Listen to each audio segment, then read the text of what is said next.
Эта история берет свое начало в 1988 году. Маленькая деревушка в Эстонии жила обычной жизнью, заботливо ухаживая за своими узкими улочками, окруженными уютными домами. Жители деревни знали друг друга, помогали в трудные времена и праздновали веселые праздники вместе. Но однажды произошло нечто загадочное и ужасное.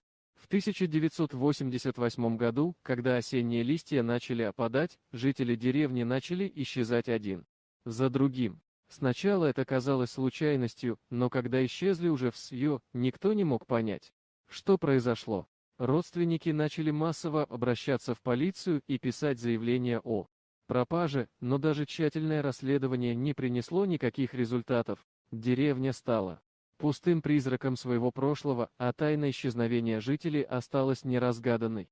Спустя почти четверть века, когда многие уже забыли о загадочной деревне в Эстонии, рыбаки, отправившиеся на лов рыбы у берегов Италии, случайно наткнулись на таинственный остров, затерянный в море. Перепуганные рыбаки обнаружили, что на острове живут люди, одетые в старинные одежды и говорящие на незнакомом им языке. Как выяснилось позже, эти люди были выжившими из той самой деревни в Эстонии, которая исчезла в 1988 году. Они рассказали свою историю смутно, словно запутавшись во времени. По их словам, после того, как их поля и огороды стали увядать, они решили уйти из деревни, чтобы искать себе более плодородные земли, долго блуждая. Они оказались на этом острове, где им пришлось выживать в трудных условиях. Земля на острове была неплодородной, их урожаи не приносили плодов, а контакт с внешним миром был обрывками. Это открытие стало настоящим шоком для всех.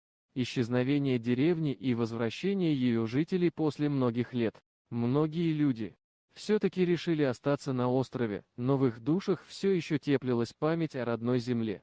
Со временем, когда тайна была разгадана и связь с внешним миром восстановлена, жители деревни с острова стали вновь встречаться с родными и близкими, рассказывая им свою невероятную историю.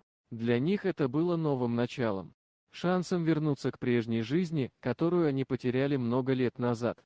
История деревни, исчезнувшей в 1988 году и воссозданной на таинственном острове, стала предметом интереса исследователей и ученых. Она напоминала о том, как непредсказуемы пути судьбы и как важно помнить о своих корнях и о том, что история всегда имеет продолжение, даже если она кажется утраченной.